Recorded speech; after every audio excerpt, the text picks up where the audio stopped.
The very worst thing about modern cars are these so-called advanced driver assistance systems, or ADAS, as it's glibly known by the industry.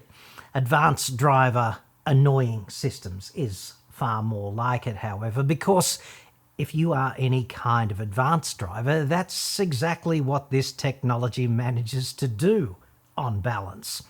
ADAS sucks. Adaptive Cruise Control gets a free kick from me for being both reliable and not sucking, but the majority of ADAS just sucks a golf ball down 100 metres of half-inch frickin' garden hose. ADAS is the Monica Lewinsky of automotive technology. There's no evidence that it saves any lives. The only thing that sucks harder than ADAS are the crash testing clowns trying to make themselves look good by pushing it so frickin' hard down your throat.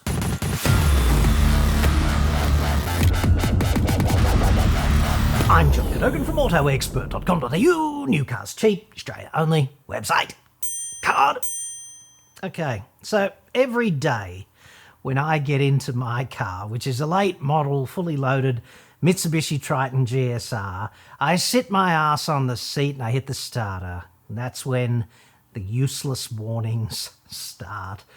This is not specifically a Triton thing, right? Endless useless warnings are a hallmark of all modern cars. My Triton beeps its frickin' head off whenever the engine starts. It complains like ex-wives number 2, 4 and 5 inclusive. In this case, because I'm not wearing my seatbelt yet.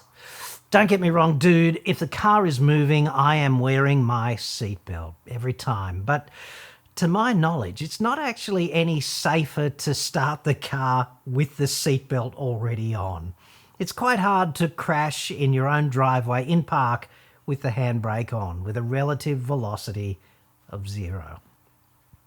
I just like to start the engine and then get everything set up, like check the dashboard, the fuel status, the mirrors, the passengers' doors, outside environment, then I get the seatbelt on, all with the engine running. I get a bit of oil flowing, bit of initial heat into the moving parts. Like, it can't hurt, right?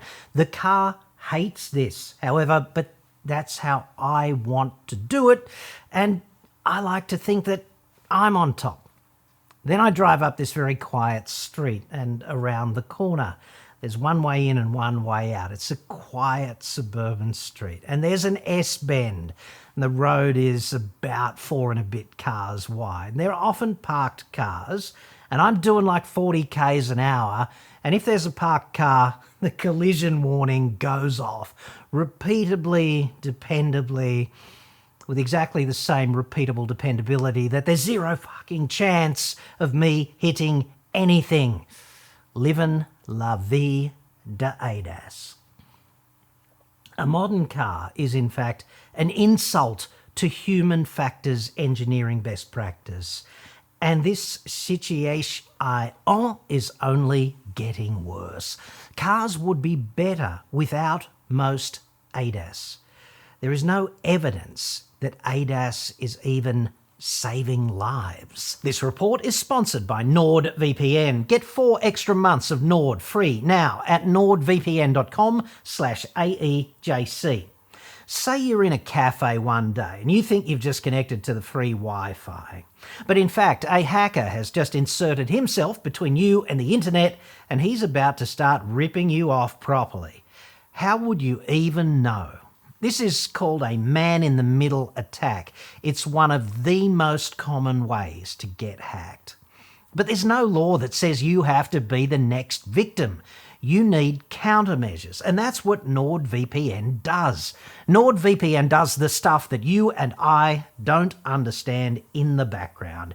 Encrypting your data, hiding your IP address, locking everything down, basically. Go to nordvpn.com/AEJC now. The 2-year plan discount is huge right now. Plus, you're going to get 4 extra months free. nordvpn.com/AEJC. Link in the description.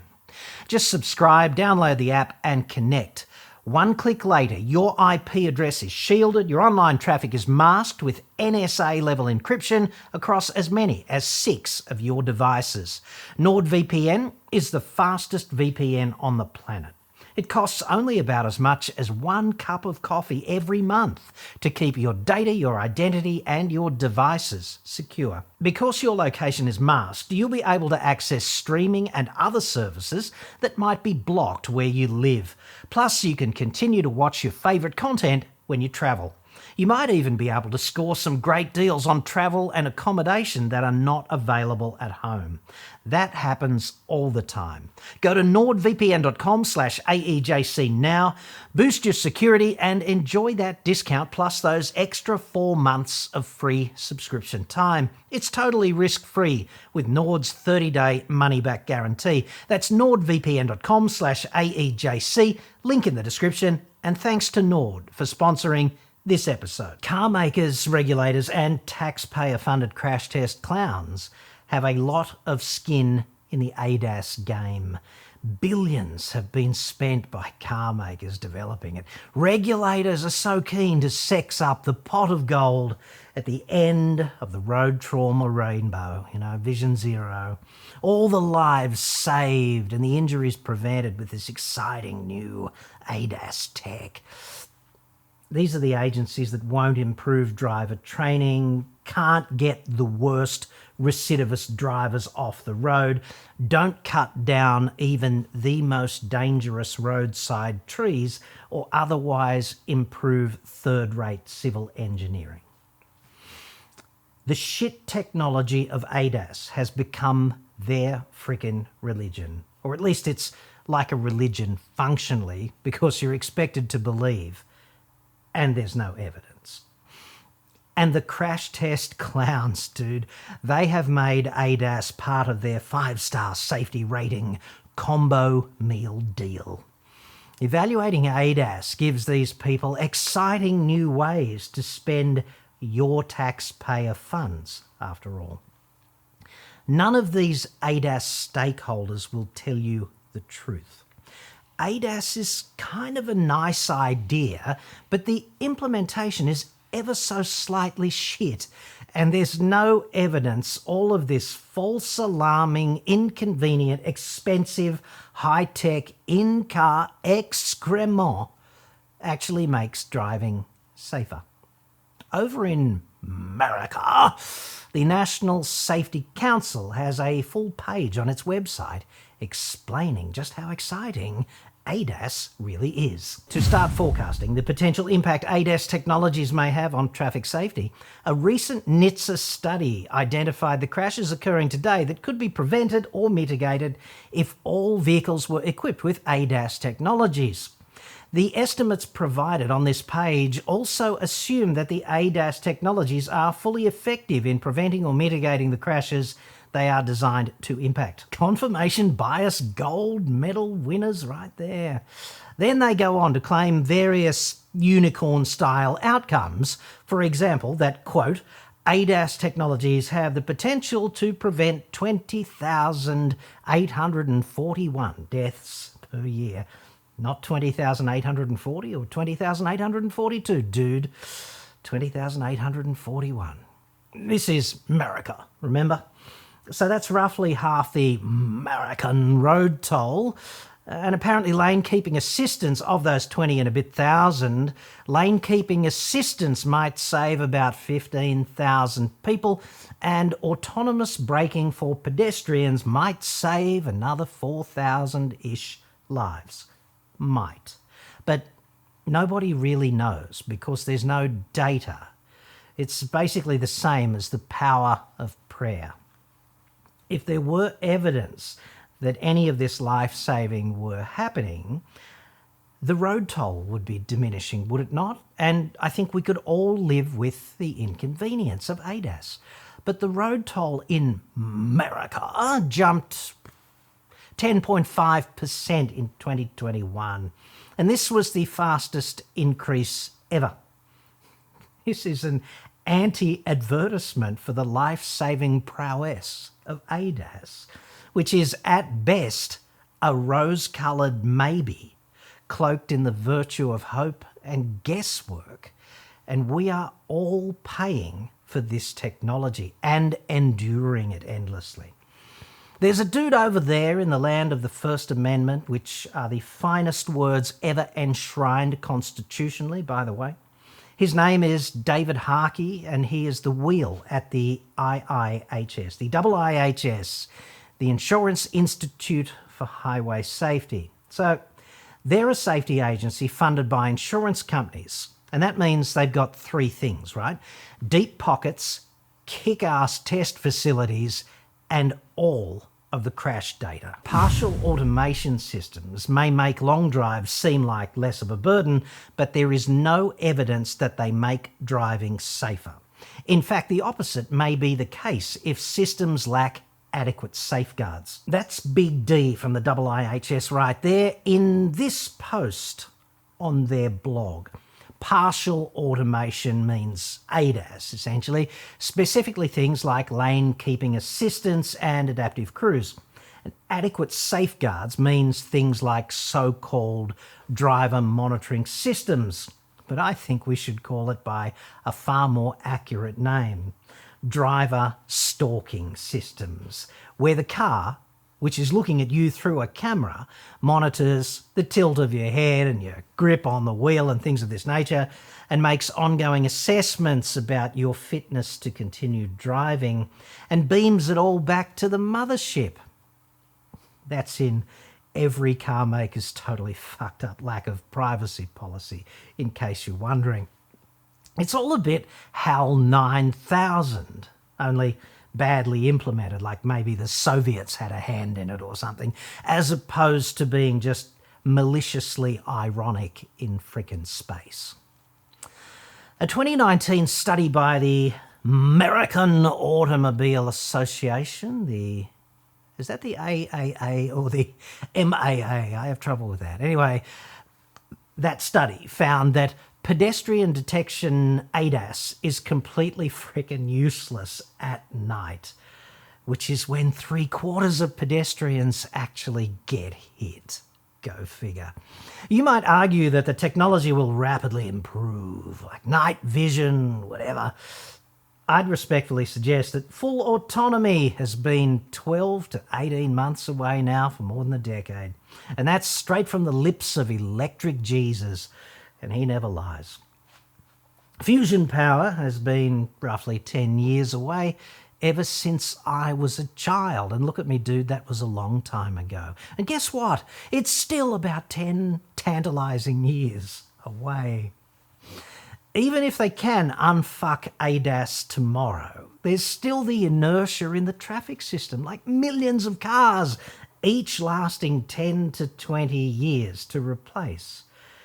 That's rather a long wait if you plan to be dancing down the median strip after a big drink next Friday night. Dude. And then there are still the dangerous drivers still on the roads and the imperfect civil engineering, and ADAS is not a cure for that crap.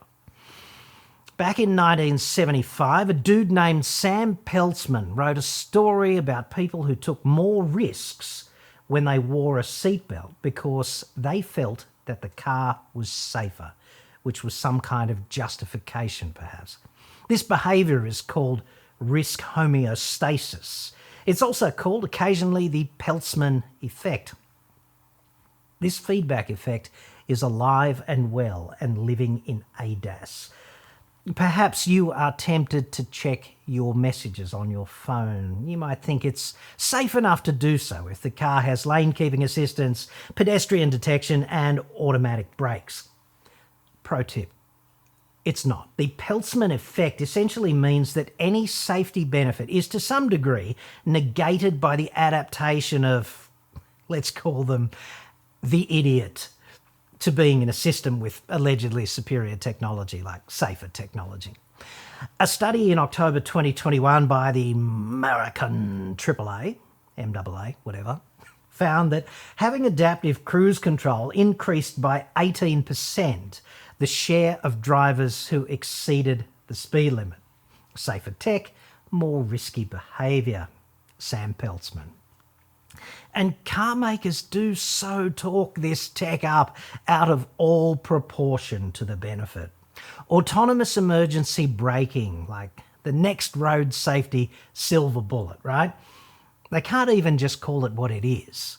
Automatic braking. The way many of these systems operate gives people the impression that they're capable of doing more than they really are. Alexandra Mueller there, a research analyst at the IIHS from the same 2022 blog post as Big D, whom I quoted earlier.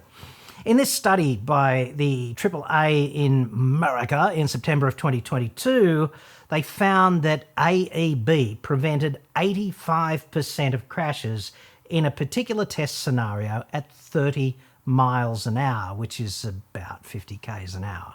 So that's awesome, big win. But at 40 miles an hour, like a third faster, 64 k's an hour, the crash prevention rate fell to 30%. And I'd suggest that that's ever so slightly fucked. Big inversion within a very small window of operational speed, right? I'd rather prevent the far more dangerous crashes at higher speeds, like if there's a choice. Researchers at San Jose State University found in 2022 that ADAS-equipped vehicles were less likely to crash at four-way intersections, so yay, but more likely to hit pedestrians and cyclists. So I'm not so sure that's a net benefit. There's also a dark side to easing the burden of driving with, for example, adaptive cruise and lane keeping assistance. If an activity becomes more enjoyable, you'll probably do more of it, and risk is more or less proportional to exposure if everything else is equal. Also, a 2022 study of truck drivers found that they were significantly slower to react and intervene when an automated system had been doing their heavy cognitive lifting of driving. And the US Department of Transportation found in 2016 that pilots were too reliant on automation. The agency is missing important opportunities to ensure that pilots maintain skills needed to safely fly and recover in the event of a failure with flight deck automation or an unexpected event. That study on the pilots concluded, quote, "Reliance on automation is a growing concern." The pro tip there, okay, I once asked the chief flying instructor for Black Hawk helicopter training with the Australian Army about the parallels and the differences between military flying and driving. He told me a lot of interesting things about how they roll, including that at 5,000 feet or something, there's often a lot of time to sort operational problems out. But on the freeway, not so much. But even when drivers understand the limitations of partial automation, their minds can still wander. As humans, it's harder for us to remain vigilant when we're watching and waiting for a problem to occur than it is when we're doing all the driving ourselves. Alexandra Mueller from the IIHS there again, and I'm really liking her, I have to say. She makes a lot of sense. This issue, like the inherent shitness of ADAS, working badly, if at all, and undermining human vigilance, matters. Like, it really matters. If, for example, you go to ANCAP's website today to try to decide on the safest car for you and your family, because there are now a heap of cars assessed by ANCAP that crash just like a 5-star car, but they get 4 stars or even 3 because of some perceived ADAS deficiency. In my estimation, ANCAP and his big sister Euro NCAP have officially lost the plot. They're no longer a credible, reliable source of public safety information. I'd categorise the whole thing as being so confusing today and so off target that it is next to useless. They recently changed the crash test protocols and the scores yet again for 2023, so you can't compare today's ratings with those of any previous years. Plenty of new cars available today were rated 5 stars like 4 years ago or 5 years ago or something, so That's kind of meaningless if you want to make a comparative determination.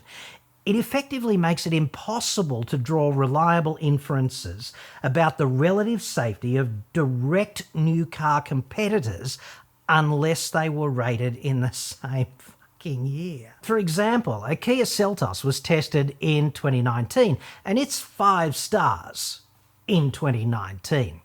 The new Hyundai Kona, like the brand new one, a direct competitor for the Seltos and almost certainly a safer car as it would want to be, being brand new, just scored 4 stars in Europe against the stricter new 2023 standard, and it got hilariously chastised by Euro NCAP for limping over the line with just 4 stars. Last placed, and the real disappointment in this release, is the Hyundai Kona, which scrapes by with 4 stars. In reality, lucky to avoid 3 stars. This result is due to its substandard test performance, especially in driver assistance and crash avoidance. Just to be perfectly clear on this one, Kona met the ADAS minimum threshold to earn 4 stars, which is 60%. It was also 4 stars on pedestrian and vulnerable road user protection, but it met the 5-star thresholds for both adult and child occupant protection. In other words, when it comes to protecting the people inside, the new Kona met the 5-star thresholds. Hyundai has made the car larger and its interior bigger to compete within its class, but the company should not assume that its customers are content with a level of safety which lags behind its competitors. That's Euro NCAP there again, making a joke of itself with a side serve of negligent inaccuracy, in my view. And I'm going to show you why. 2023 assessments differ significantly from previous years, and star ratings should not be directly compared with those from earlier years. Euro NCAP there again, giving the public advice via its website today, advice which Euro NCAP itself does not take, apparently. Go figure. See, I went and looked at the 12 best-selling Kona competitors here in Shitsville. In no particular order, they are the Jolion, Seltos, CX-30, MGZS, the ASX and Eclipse Cross, Qashqai, Crosstrek, Knee XV, the T-Roc, CHR, a Motor 5 and the Corolla Cross. These vehicles are all going to sell at least 5,000 units here in Shitsville this year. They're kind of biggish sellers. None of them have been tested to the 2023 standard, right? So it's absurd and inaccurate and against Euro NCAP's own advice, in my view, when Euro NCAP starts bullshitting on about Kona lagging behind competitors, when Euro NCAP itself has not tested a single one of those competitors to the same standard as the new Kona, and actually takes the time to advise the public not to make inferences such as that one using older data. Go figure, dude. Like, to be fair, Seltos is on my list, but it's not actually sold in Europe. So where does it fit in? Like, it was tested by ANCAP in 2019, and it was 5 stars back then. Euro NCAP and ANCAP share the same test procedures and timelines, so they're directly comparable. Jolion isn't on Euro NCAP's website either, at least not that I could find. It was tested by ANCAP in 2022 and earned 5 stars, but again, these are now outdated protocols, 2022. A Motor 5 and Corolla Cross also got 5 stars against the 2022 standard. Qashqai got 5 in 2021.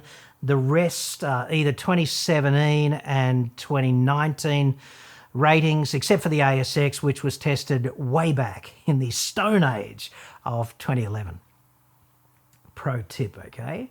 Had the new Kona been tested against 2022 criteria, it would have earned 5 stars. This is just a fact, objectively. I'm not speculating. It is abundantly clear from the data and objectively true. Therefore, it is entirely reasonable and accurate to say that the new Kona is just as safe as a Jolion a Motor 5 or Corolla Cross, because all of these vehicles qualify for 5-star ratings against the 2022 Euro NCAP standard. Critical thinking thus says that Kona does not lag behind its competitors on safety. It's exactly the same as, or better than, its key competitors.